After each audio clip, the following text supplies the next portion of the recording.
نحمدہ و نصلی علی رسولہ الکریم و علی آلہ و صحبہ اجمعین اما بعد۔ السلام علیکم ورحمۃ اللہ وبرکاتہ۔ سورۃ الکہف کی گزشتہ ویڈیو میں ہم لوگوں نے دیکھا تھا کہ کیسے اٹھنے کے بعد ان نوجوانوں نے آپس میں بحث کیا کہ ہم لوگ کتنی دیر تک سوئے تھے۔ انہیں خود اندازہ نہیں تھا کہ وہ کتنی دیر سوئے تھے، اور اٹھنے کے بعد ان لوگوں کو سب سے پہلے بھوک لگی تو سوچا کہ ان میں سے کسی ایک کو چاندی کا سکہ دے کر شہر بھیجیں کہ وہ جا کر پاکیزہ کھانا لے کر آئیں، اور بھیجنے والے کو ان لوگوں نے نصیحت کر کے بھیجا کہ تم احتیاط سے جانا کہ کہیں کسی کو تمہارے بارے میں معلوم نہ ہو جائے، تمہارا پتہ کوئی نہ کر لے۔ یہ ایسا ان لوگوں نے کیوں کہا، چلیے دیکھتے ہیں آگے۔ اعوذ باللہ من الشیطان الرجیم، بسم اللہ الرحمن الرحیم۔ انہم ان یظہروا، بے شک وہ اگر غالب آ جائیں، علیکم تم پر، بے شک وہ یعنی اگر وہ دشمن، وہ کافر، ہمارے شہر کے، ہمارے مطلب بادشاہ اور ان کے رکھوالے، اگر تمہیں پکڑ لیا ان لوگوں نے تو تمہارا کیا انجام ہوگا؟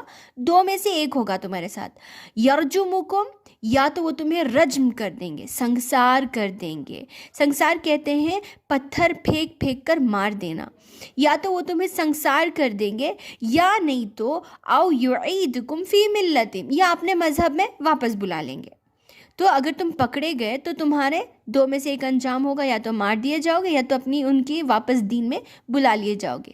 وَلَن تُفْلِحُوا اِذًا أَبَدًا، اور ہرگز تم کبھی بھی اس کے بعد کامیاب نہیں ہو پاؤ گے۔ یعنی دونوں ہی صورتوں میں، چاہے تم مارے جاؤ یا ان کے دین میں واپس لوٹا لیے جاؤ، دونوں ہی صورتوں میں تم تو ناکام ہو جاؤ گے، کامیاب تو ہرگز نہیں ہوگے۔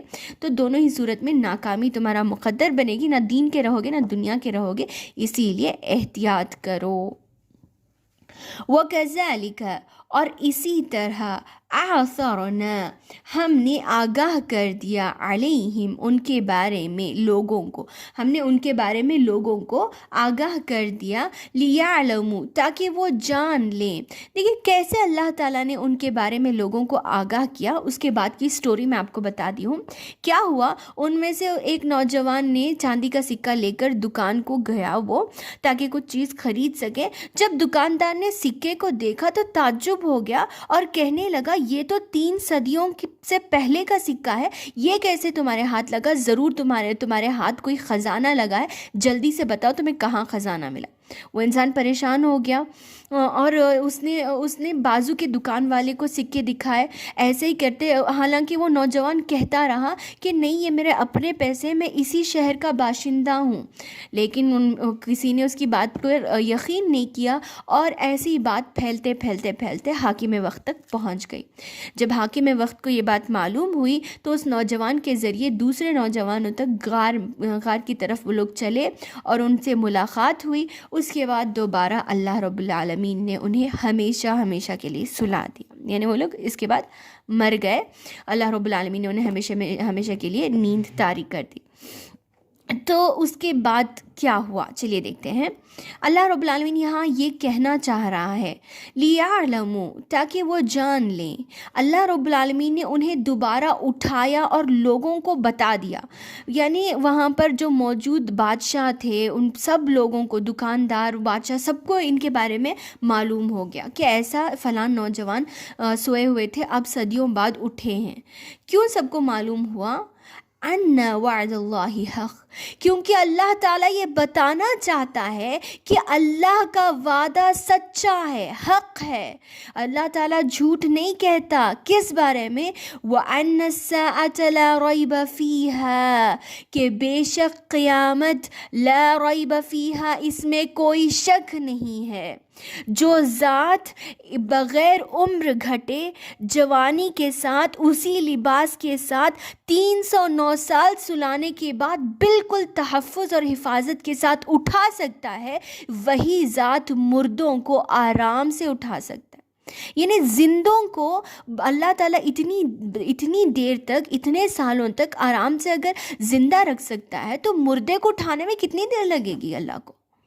اللہ کو لمحے بھی نہیں رکھیں گے تو اللہ رب العالمین کا وعدہ سچا ہے کہ قیامت تو آ کر ہی رہے گی۔ اذ یتنازعون بینہم، جب یہ لوگ آپس میں جھگڑا کرنے لگے، اختلاف کرنے لگے، امرہم ان کے معاملے میں، یعنی اصحاب الکہف کو دوبارہ سلا دینے کے بعد، یعنی جب وہ لوگ مر گئے تو اس وقت موجود مومن اور کافر آپس میں بحث کرنے لگے کہ اب ان کے مرنے کے بعد ہم ان کی جگہ پر کوئی عمارت بنائیں گے تاکہ یہ لوگ ایک میموریبل رہ جائیں، تاکہ ان کی ایک نشانی رہ جائے، اور مومن کہہ رہے تھے کہ نہیں، ہم یہاں پر مسجد بنیں گے۔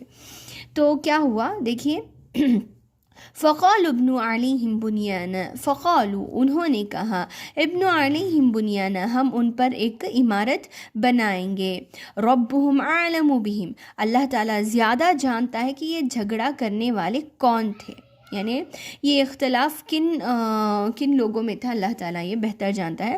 قال الذین غلبوا ان لوگوں نے کہا جو غالب آ گئے، علی امرہم اپنے معاملے میں، لنتخذن علیہم مسجدا ہم ضرور بضرور بنائیں گے ان پر مسجد۔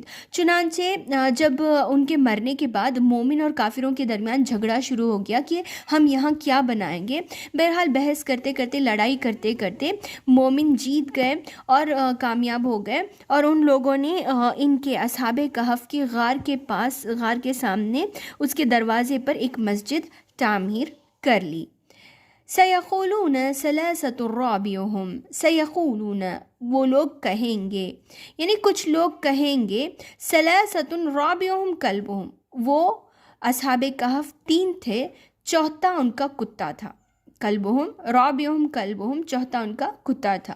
وَيَقُولُونَ اور کچھ لوگ کہیں گے، خمسۃ یعنی اصحاب کہف 5 تھے، سادسہم کلبہم، چھٹا ان کا کتا تھا، رجمم بالغیب اٹکل کی بات، غیب میں اٹکل کی بات دوڑاتے ہیں، جیسے ہماری زبان میں کہتے ہیں اندازے سے تیر مارتی۔ لوگ مختلف باتیں کریں گے، کچھ کہیں گے کہ وہ 3 تھے، چوتھا ان کا کتا تھا، کچھ کہیں گے وہ 5 تھے، چھٹا ان کا کتا تھا۔ یہ سب تو غیب کی باتیں، اللہ کے سوا کوئی اور نہیں جانتے۔ وَيَقُولُونَ اور وہ کہیں گے، سَبْعَةٌ وَثَامِنُهُمْ كَلْبُهُمْ وہ 7 تھے اور 8واں ان کا کتا تھا۔ دیکھیے اس زمانے میں اللہ کے رسول صلی اللہ علیہ وسلم کے زمانے کے جو مومن اور کافر تھے عہد رسالت کے، تو ان لوگوں کے درمیان یہ بحث تھا، خاص کر اہل کتاب کے بارے میں، یعنی یہود جو دعویٰ کرتے تھے کہ موسیٰ علیہ السلام کی کتاب ہمارے پاس موجود ہے، ہم اس میں دیکھ کر کہتے ہیں، ان کا جھوٹا دعویٰ تھا۔ تو وہ لوگ کہتے تھے کہ ہمیں معلوم ہے وہ کتنے تھے، اور وہ اندازے سے یہ باتیں کہتے تھے۔ وہ کہتے تھے کہ وہ 7 تھے اور 8واں ان کا، مطلب یہ تمام باتیں وہی کہتے تھے۔ تو قل ربی اعلم بعدتہم، قل آپ کہہ دیجیے اے محمد ان لوگوں سے، ربی اعلم بعدتہم تمہارا رب اعلم زیادہ جانتا ہے، بعدتہم ان کی گنتی کو، ان کی تعداد کو، کہ وہ لوگ کتنے تھے، ما یعلمہم الا قلیل تم نہیں جانتے مگر صرف تھوڑا، یعنی یہ لوگ یہود جو دعویٰ کر رہے ہیں کہ ہمیں معلوم انتے تھے فلاں فلاں، تو اللہ تعالیٰ زیادہ جانتا ہے وہ کتنے تھے اور ان کی مقدار کو۔ فلا تماری فیہم الا مراء ظاہرا، فلا تماری آپ اس کے بارے میں زیادہ بحث نہ کریں، الا مراء ظاہرا سوائے اوپری یعنی ظاہری بات کے، یعنی سرسری اس کے اوپر سے گزر جائیں، اس بارے میں زیادہ ڈیٹیل سے بحث نہ کریں، کیونکہ اس کا کوئی فائدہ بھی نہیں تھے کہ وہ کتنے تھے اور ان کا کتا کتنا تھا۔ بہرحال وَلَا تَسْتَفْتِ فِيهِمْ مِنْهُمْ أَحَدًا اور آپ ہرگز نہ پوچھیں ان لوگوں سے، تستفتی آپ تفتیش نہ کریں ان لوگوں سے، ان میں سے کسی سے اس کے بارے میں، یعنی اے محمد صلی اللہ علیہ وسلم اس بات کو آپ اللہ تعالیٰ پر چھوڑ دیں کہ وہ کتنے تھے، کیا تھے، اللہ تعالیٰ بہتر جانتا ہے۔ اور جو یہود دعویٰ کر رہے ہیں کہ انہیں معلوم ہے، آپ ان سے بھی مت سوال کیجیے، کیونکہ وہ لوگ تو اپنی عقل سے باتیں کرتے ہیں، جبکہ اصل علم تو آپ کے پاس ہونا چاہیے، وہی آپ کے پاس آ رہی ہے، تو علم بھی اگر دیکھا جائے تو آپ کے پاس ہے، وہ لوگ تو صرف اٹکل کی باتیں کہیں گے، اسی لیے آپ کسی سے بھی اس کے بارے میں سوال مت کیجیے۔ دیکھیے مفسرین اکرام بیان کرتے ہیں کہ اللہ رب العالمین نے صرف 3 قول نقل کیے ہیں، جبکہ بہت سارے قول لوگوں نے اس کے بارے میں کہے ہیں۔ تو یہاں 2 الگ سے ذکر کرنے کے بعد جب اللہ تعالیٰ نے اٹکل سے غیب کی باتوں میں اٹکل دوڑانا ان دونوں کو کہہ دیا، اور الگ سے یہ قول ذکر کیا کہ وہ لوگ 7 تھے اور 8واں ان کا کتا تھا، تو اکثر مفسرین بیان کرتے تھے شاید وہ 7 تھے اور 8واں ان کا کتا تھا۔ یہ ہمیں اس بات سے معلوم ہوتا ہے، جیسے جلالین میں ذکر کیا گیا ہے کہ ابن عباس رضی اللہ عنہ بیان کرتے ہیں کہ میں ان لوگوں میں سے تھا، ان کم لوگوں میں سے جنہیں اس کے بارے میں علم تھا، تو وہ 7 تھے اور 8واں ان کا کتا تھا۔ واللہ عالم۔